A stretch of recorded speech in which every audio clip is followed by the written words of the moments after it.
Hi, everyone, and welcome to the Water Quality Protection Land Speaker Series. We're really happy to have you here today. I'm Kate McCann-Tehran, and I work with Austin Water's Wildland Conservation Division. That division includes two programs, the Balcones Canyonlands Preserve, which protects endangered species habitat in western Travis County, and the Water Quality Protection Lands. The Water Quality Protection Lands safeguard groundwater in the Barton Springs segment of the Edwards Aquifer through conservation and restoration of large connected natural areas in Hays and Travis counties. By protecting and restoring native grassland, savanna, and healthy riparian corridors, the WQPL not only supplies high-quality groundwater to the aquifer, but also provides habitat for wildlife and helps to preserve our dark night skies. We're so happy to have Don Davies with us today to speak about the importance of dark, star-filled night skies. As the Night Sky Program Manager with the local nonprofit Hill Country Alliance, Don works with volunteers and local leaders across the region to promote night sky preservation and eliminate light pollution and its detrimental environmental effects. She also heads up the Hill Country Eclipse Team, an assembly of community and county-based task forces working together to prepare for the upcoming 2023 and 2024 solar eclipse events. On that note, I'll stop sharing my screen and hand it over to Dawn. Okay, great. Thank you so much for allowing me to come to present to you all today. Let's see if I can put this over in a smooth transition. Let me know if you're not seeing my slides. But I think you see it. Okay, excellent. Wonderful. Well, again, thank you so much for having me here to talk today. I love to take any opportunity to educate folks, talk to folks about the importance of night skies. For many, light pollution is a relatively new concept. It's only as old as the light bulb. So it's a movement that is very much at the grassroots level, but affects everyone and anyone in so many aspects that are unseen and unfamiliar with. Just to give a little bit of context and back story. So I work for Hill Country Alliance. We're a nonprofit that operates across 17 counties within the Hill Country. I do operate with about 20 counties because I like to say my night sky has no borders, but we work in other areas as well. We have program areas within water, land, and community conservation, and a network of partnerships across the Hill Country that work to elevate these various programs and projects among countless other organizations and like-minded individuals. So with regards to our Night Sky program, we work on various levels with regards to education to the public, local leaders.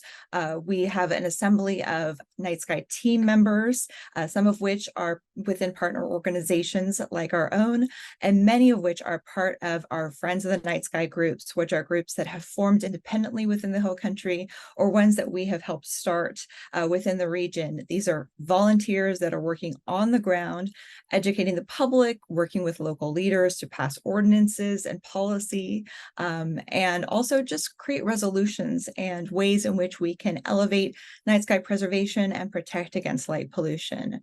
We also work with a lot of these groups to undergo projects with regards to mapping, tracking of light pollution, and any other metrics that we can kind of gather among the region in preservation efforts. So sadly enough, over 80% of the world population lives under light polluted skies. About 60 to 70% live where they can no longer see the Milky Way. And those numbers are exceptionally high for us in Texas. It's closer to about 90% of the Texas population lives where they cannot walk off their front steps and see a vast array of stars. So for those of you who are on this webinar, if you can, consider yourself part of the lucky few. And light pollution affects us in so many ways. You know, it impacts us from a historical standpoint. Folks that move into the Hill Country usually do so because of one component being that they want to see the night skies. They want to take into appreciation the wonder of the stars above. But it affects not only our heritage, it affects every form of life, whether it's wildlife, plant life, especially human life. there have been issues of crime, and it's not related to more light. I'll talk about that in a little bit. But the financial cost, the economic cost is huge as well. So one of the things I want for y'all to just take a moment to consider is, think back to a point in your current life, or maybe in your childhood, where you remember being out underneath dark, starry skies. For me, growing up on the West Coast, it was going to places like outside of the Yosemite Valley and just being inundated with so many stars that you almost couldn't make out the constellations because there were too many stars in the sky to point out any one specific pattern. But I feel like at some point in all of our childhoods, we've had that moment of awe, that moment of wonder of seeing a meteor shower, the first time you saw a lunar eclipse, or the first time you were somewhere where the Milky Way was so significant. In places like West Texas, the Milky Way is so pronounced, it actually can cast a shadow. So I think within each of us, there's that deep sort of primordial inherent connectivity to the night sky. And unfortunately, we have lost that tremendous wonder over time because of moving and living in more urban areas, because of the encroachment of light pollution, and the fact that light pollution can spread so far within large metropolitan areas like Austin, San Antonio. That light dome can be seen upwards of 50 to 60 miles away, and that can be very significant and can impact small communities greatly by just something that seems so far in distance. One of the areas that we've been focusing on lately of bringing attention to and elevating is the fact that here in this hill country area, in this hill country region, we have 21 species that are endemic to this area, to this region specifically, that are on the endangered species list. I've just are showing you a handful here, but these impacts are felt pronouncedly, and we're talking about, again, amphibian species, fish species, plant species. We have our Texas wild rice that is severely disturbed and impacted when it comes to not only where they grow, but the fact that the creatures like the fountain darters that feed upon the Texas wild rice, help to kind of keep it in check. So light pollution not only affects, adversely, but can also have profound impact on, a species and its regulation within the hill country. And especially our plant life, the Texas snowbell, the Texas wild rice, they are impacted from light pollution on, basic aspects of things like pollination. As I'll show you in this next slide, one of the significant factors that we've seen is, the disruption in life cycles of plant species, of farming crops. This lower left-hand image is one of the most significant ones I've seen. Both that and the middle image are situations where they are growing soybeans. And you don't even have to hone in on the image itself to be able to tell where the lighting fixtures are placed, because it is quite obvious. And this level of impact, makes their length of light extended, which their perception of dusk and moonlight and starlight, it throws off the entire system. So we're seeing not only issues with regards to their life cycle disruption, but we're seeing that this is causing impacts on photosynthesis and dormancy hindrance, which means that in some cases, these crops are being affected and their yield is being reduced by upwards of 20 to 40%. So this is highly significant. As you can see in the upper left-hand corner, it's very easy to tell where the light is affecting that tree, because there's a tremendous amount of growth on one side towards the artificial light and considerably less on the side that is getting more access to a regular light dark cycle. And one of the shocking things that we have found lately is that this impact affects the pollination cycles, which also leads to potentially longer allergy seasons for us. So that is a significant impact, especially for those of us that live in Texas and Central Texas, a place that's touted as the epicenter or the home of allergies worldwide. So this is affecting not only harvest, not only plant propagation, but us in general and our allergies. And then this sort of takes us into a further effect that most folks don't know, that most of our pollination actually occurs at night. In fact, beetles are one of the largest pollinating groups, upwards of 88% of the, I think it's over 240,000 flowering plants around the world are pollinated nocturnally by beetles. But we also have a multitude of other pollinators that contribute to our available resources. Moths are crop pollinators. Fireflies help to pollinate grasses, flowers, trees. Various mayflies are helpful in pollinating aquatic and riparian plants. So we depend not only on our daytime and diurnal pollinators, but on our nocturnal pollinators as well. Whether it's, the ones that can fly or insects or something as simple as a deer mouse. The deer mouse is actually responsible for helping propagate the spores of fungi. And our gecko species here, our rough-tailed geckos, help to pollinate a lot of our smaller crops, carrots, celery, herbs, things like that. And of course, our Mexican long-nosed bat is a very popular pollinator with our succulents, with our agave plants, and also other fruit species plants as well. So across our hill country, we have over 1,300 miles of pristine waterways and over 20,000 square miles of land and water, roughly about 11 million acres. So, one thing that folks usually consider when it comes to night skies and light pollution is just what's above, just how it affects, astronomers. Some of us may have heard about the medical effects it has on, human circadian rhythms and melatonin production. But that is felt across all species that are affected by that. We have 3,000 cave systems in the Texas Hill Country, and most people think, okay, karst invertebrates, most of them have no eyesight or eyes to begin with. How are they affected by light pollution? Well, everything is cyclical, everything is connected. So if you think of our entire hill country as one breathing, living organism, that is affected, by our waterways, that has these vast acres, thousands of acres, millions of acres of land, our creatures, our wildlife that are affected by light pollution, they are dependent on life that is brought by these waterways, that is part of the land and the agriculture.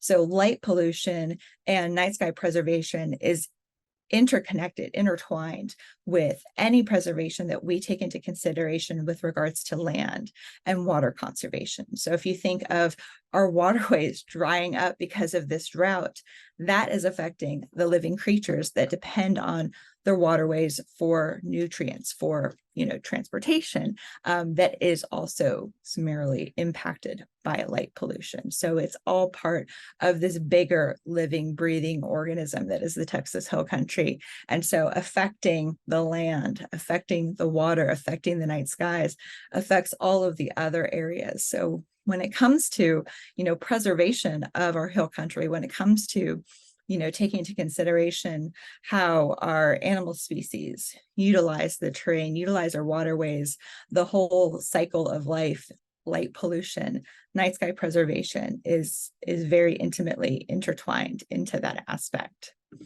Now, as I mentioned, the human factor is rather significant as well. So this is particularly seen in communities, in fields of work that involve night shift workers, that involve third shift workers, so folks that are usually working during the time where most of us folks are asleep.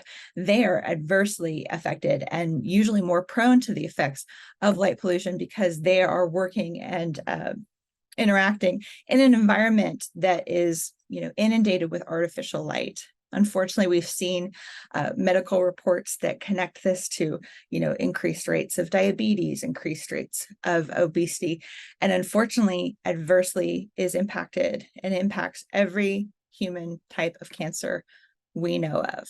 And this is seen most prevalently lately as we see this resurgence of different types of lighting technology. We see a lot of implementation that transition from incandescent bulbs to compact fluorescents. Now we're moving into LEDs, and these LED fixtures, while they're tremendously energy saving, tend to be on a much brighter end of the spectrum. They're bright white. I'm sure all of us have at one point in time come into contact with headlights coming towards us on the road that are bright white with this blue element to it. And unfortunately, a lot of the LED technology is much towards that bright white blue emission lighting. And that is some of the most harsh effects that we're seeing as far as exposure to these impacts within artificial lighting. That blue level of spectrum is tremendously detrimental. And so it's one of the reasons why we try to advocate for a warmer temperature of lighting. Now, earlier I mentioned the safety aspect, and most people have come to believe that more light means more safe. And in some regards, that can be true, but really what it's pertaining to is the way in which that light is managed. These are some of the most startling images that I have seen in my work in night sky preservation, especially the one on the right side, where you see these very common floodlights that are on the side of most folks' houses, and that it's illuminating the entire area, causing a tremendous amount of glare. And it isn't until the photographer covers it up with their hand that you see that there was someone there in the shadows that had not been able to be seen before because of glare. So in most cases, the more light, meaning more safe, is a complete falsehood, because it's about directing the light appropriately. And what's causing levels of unsafe environments is this excess glare. So while some light might make environments more safe, it's because of the manner in which they are utilized, how they are directed, how they're shielded, and the temperature of light. Fortunately, a lot of work has been made in a lot of communities across the country, across the world even, to mitigate a lot of this excess glow, this excess glare and artificial lighting. And these two on the left-hand side, the one at the top is an inn, and I think it's a lodging establishment out in West Texas. The same with the gas station below. These are both wonderful cases where they've come in with warmer light, with redirecting it, with shielding it. And it not only helps to preserve the night sky and alleviate some of the light pollution, but in many ways, it's much more aesthetically pleasing. Especially in the case of the gas station, directing that light appropriately does make that environment more safe for people to utilize late at night. So when we talk about, the different types of light, we're looking at sort of this very generalized scale of very bad, bad, better, best, or poor, better, best, if you want to use that. Many of us see this light fixture on the left-hand side as a much more historic light fixture. We see these in historical districts, downtown areas. Obviously, as long as you are moving up in the direction of shielding it in some way, redirecting it, each step towards improvement is a step in the right direction. But we ultimately want to hit that best level where there's no light above the 45-degree. There's no light overcast or glow into surrounding areas, and you're just illuminating the space that you want to focus on. So when I talk about temperature, I'm not talking about brightness. What I'm talking about is color temperature. So if you think going outside on a normal sunny day, that light is around 6,500 Kelvin. We use the Kelvin structure because that is the common temperature unit used when considering starlight. It's also a much easier one to work with in conversions. Celsius and Fahrenheit gets very down into the decimal points. But what we're targeting at is nothing above 3,000 Kelvin. 2,700, 2,400 is great. A lot of the times you have to take into consideration what the lighting is being used for, how it's being directed.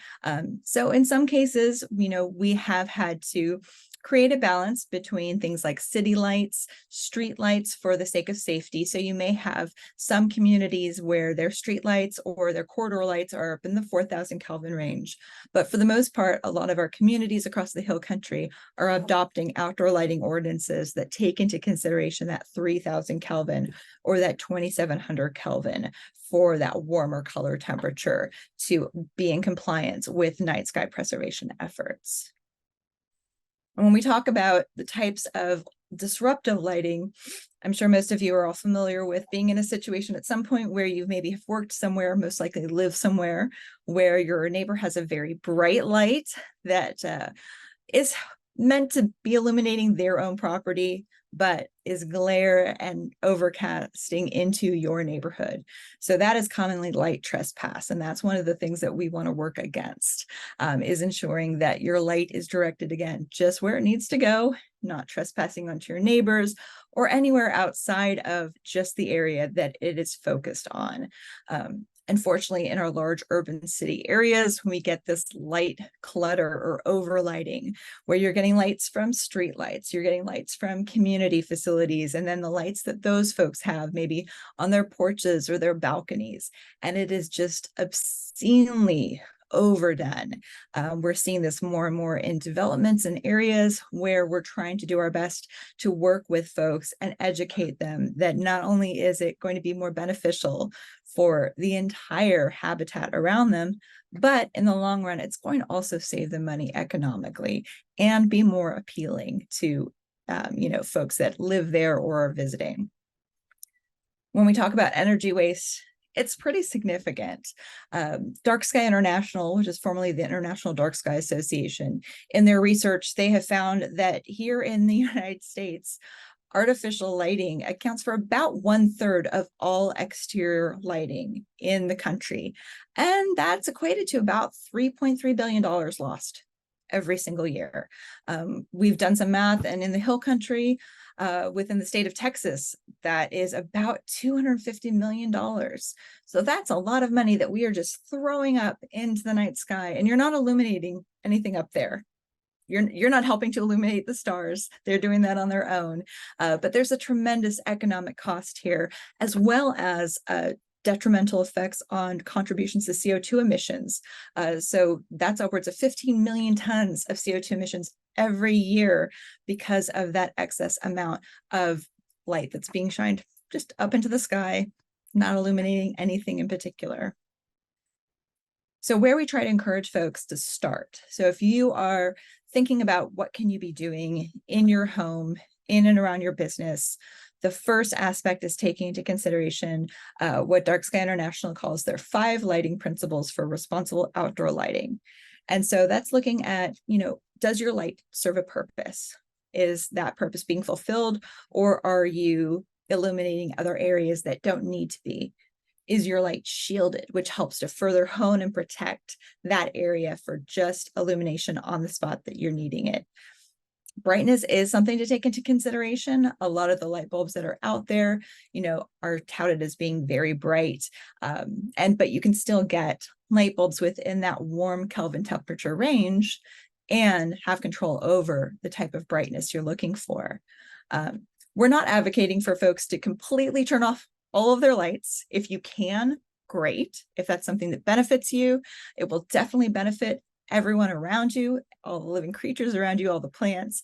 But what we're really just advocating for is mindful lighting. So if you don't need to have your lights on all through the night, we're recommending to put them on a timer, to put them on a motion sensor, especially during, sort of what we consider the peak hours. If you can dim them between the hours of 11 p.m. and 6 a.m., that's a great step in the right direction. Any effort towards that will benefit you and the environment around you. This is just a small excerpt from a graphic that I'm sure probably a lot of you have already seen, and it's a really great example of unacceptable versus acceptable lighting. I personally, when I first saw this, went, okay, I have lighting just like some of the lights on the unacceptable side that you might think, but they're covered and that's okay. A lot of us have this sort of antique lighting, or what they see up there as the period style fixtures. And you're thinking, okay, you're in the right direction. You've got them shielded. But if you can still see the light bulb in your fixture, it could be better. So this is a great visual reference to show you what lighting you may have and what is considered more acceptable and more night sky friendly. So when we look at measuring light and measuring light pollution, we look at it on Bortle scale. And that is a scale that was conceived of, yes, by a gentleman. His last name was Bortle. And it's a 1 to 9 scale. So for those of you who have ever had an opportunity to be out in West Texas, Big Bend is your Bortle 1 type skies. Bortle 9 is your downtown metropolitan areas. Most of our cities around here, San Antonio, Austin, are going to be tipping that 7 to 8 Bortle number. Maybe you can pick out a few key stars. You might be able to see, Venus and Jupiter, their brightest. But in places like Manhattan, you'll be lucky if you can pick out the moon. It's just that bright. So this is a great scale that we utilize to help us give a sense of what the light pollution levels are like in our general area. This is a pretty decent representation of, sort of a breakdown of that Bortle scale on a color scheme. And I don't even have to give you cues or any sort of labels on that map of Texas. I think most of you can probably pick out the bright centers and what those cities are. But we've got, Houston and the Houston metropolitan area here, San Antonio, Austin, Dallas, Fort Worth, pretty much that I-35 corridor and out there on the coast are definitely our light pollution hotspots. So here in the Hill Country, we've taken a lot of this historical information and have created mapping that lets us kind of break these Bortle scale numbers down into an excellent, good, and poor. And definitely what we're trying to do is stop that edge of night. So we call the Hill Country as being at the edge of night because there's that very solid delineation of dark, beautiful, pristine night skies and the encroaching light pollution area from our major metropolitan corridor. And what we're trying to do is preserve what we already have established as excellent night skies and work to ensure that the other communities that are in that poor or good category can eventually attain that excellent level. To do that, we continue to take sky quality analysis and record this and are hoping to create a larger network of information coming from sky quality meter readings in the coming years. Up until the beginning of this year, we were under the assumption that we were losing the night sky at a rate of about 2% every year. But unfortunately, recent reporting came out, and at the beginning of this year, they revealed that we're actually losing it in some areas upwards of 10% every year. That's a significant jump, and it is a dangerous number that we need to start reversing faster than we have been. And it's why the movement for night sky preservation, I think, is so strong here in the Hill Country in Central Texas. In fact, the former president of Dark Sky International once said that with regards to the Texas Hill Country, it is the fastest growing region for night sky preservation in any region of its size in the entire world. So we're doing great work here, but it needs to get better. Fortunately, we have amazing parks and communities that have worked tirelessly for years over the past decade and a half to become designated as dark sky places. So in the Texas Hill Country, we have 13, and you can see them broken down here by dark sky parks, dark sky communities, and we have 2 out of the 6 globally dark sky designated developments of distinction. It's a category that's no longer applicable. It's actually been absorbed into the community designation, but nonetheless, they are 2 neighborhoods that have done extensive work to maintain their night skies. And I'm happy to say that we have almost as many, if not more. I think we're looking about 13 or 14 communities and parks at this very moment that are in the process of completing their application for this designation. So expect to see these numbers increase. Expect to hear a lot more about dark sky places throughout the Hill Country. Other areas of movement are within Friends of the Night Sky groups. And as I mentioned earlier, those are groups that have formed or that we have had the benefit of helping to form across the Hill Country. We have 15 in total across 11 counties. And within each group are dozens, if not hundreds, of volunteers within their communities that work to go out at public events, into the schools, into their city leadership to talk about the importance of night sky preservation, not just for their communities and their people, but again, for all of wildlife, all of plant life, any life whatsoever affected by light pollution. So that's taken very seriously, and we try to do what we can to move this along and further things. We have the benefit of over, I think, 29 municipalities within the Hill Country that have outdoor lighting ordinances that take into consideration night sky preservation. And that's huge. And we have many other communities that are following suit and are in the process of either updating their ordinances or deciding that they want to create outdoor lighting ordinances to protect against this and to combat light pollution. We also have 3 very robust programs across the Hill Country within Dark Sky International, their Texas chapter, Dark Sky Texas. They have the Be a Star program. This is a wonderful program where it's very self-governed. You go on their website. They have a tremendous amount of information, questionnaire, a checklist of things that you can do either in your home or in your business or other facility to receive designation that you are night sky friendly. Within the Hill Country Alliance, we have our Night Sky Friendly Business and Night Sky Friendly Neighborhood programs that do just the same. And those are typically run by our friends of the Night Sky group. And then right around the corner, literally about a little less than a week and a half away, is October. And every October, we host what is called Hill Country Night Sky Month. And it's just a great opportunity to elevate the night sky message and work with our partner groups, with our friends groups, with city officials and city leadership to try to pass more policies, pass ordinances. We get a lot of proclamations from communities during the month of October recognizing the importance of night sky preservation. So if you haven't heard of any activities going on in your area, keep on the lookout because they are definitely coming down the pathway, and you should be hearing about a lot more activity within the night sky community in the coming weeks. And that kind of activity, as I said, looks like, passing of ordinances, resolutions. A lot of communities will work with local businesses and restaurants to do candlelight dinner nights.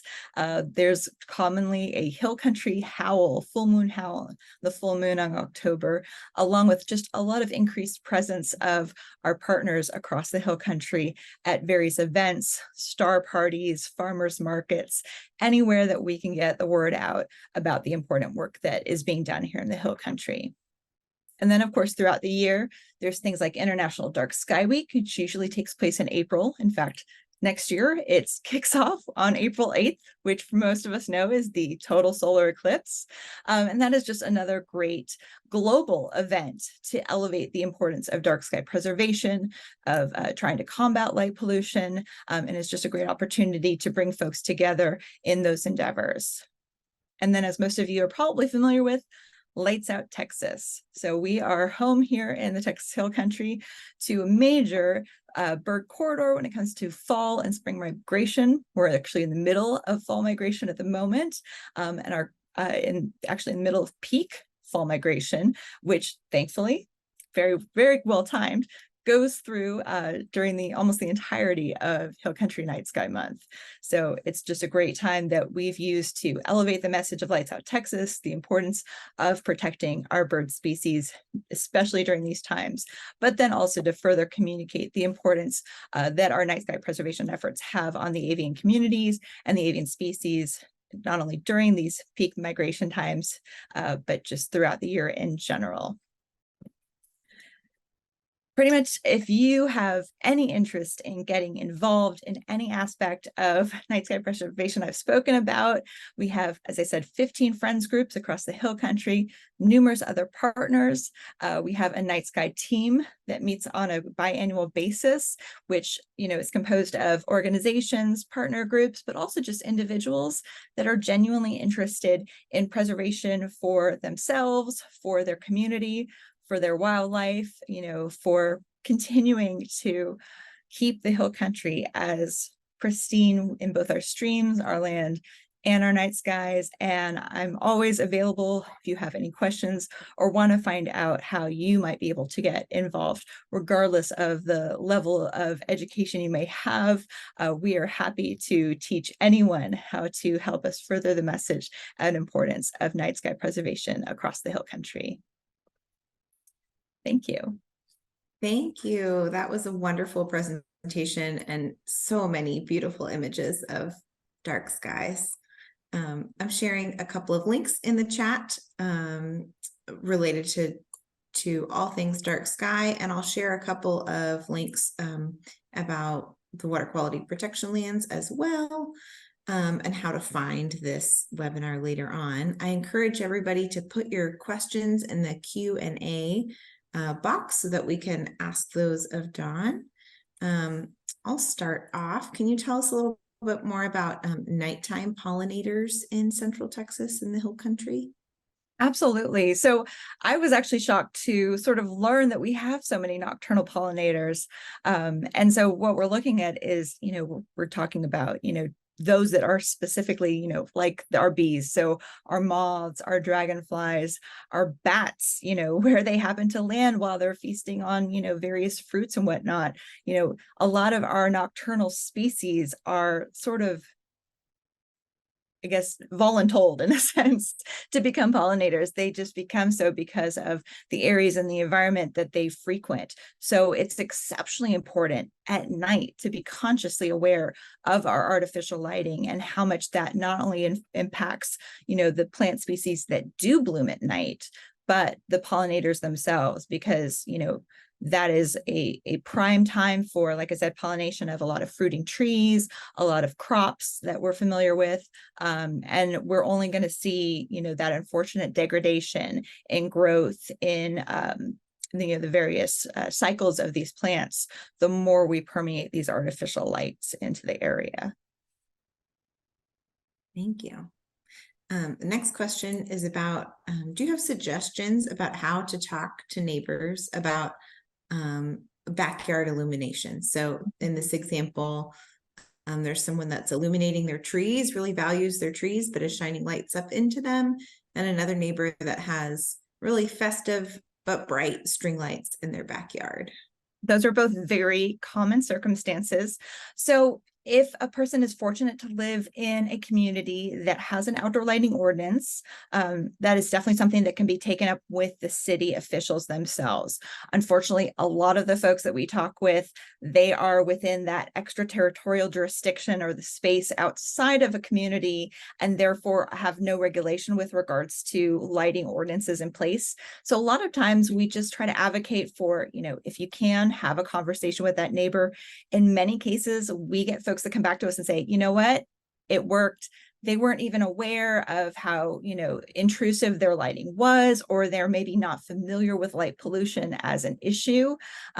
But in other situations, we will try to, provide them with documentation in the form of brochures from Dark Sky International, information from our own Night Sky issue paper. If they're within a HOA or a POA, they can sometimes talk to that management level, especially if they've got something written into their bylaws. The big issue is just sort of treading lightly and knowing that, unlike water or land or air pollution, light pollution is only as old as the light bulb. So we're talking about only within the last 150 years. So folks are still learning about it. And sometimes it's just a matter of education. But we're always happy, and we're always here to help field any concerns or questions and try to give as much guidance as we can in advising folks on how to sort of mitigate and temper those issues with neighbors.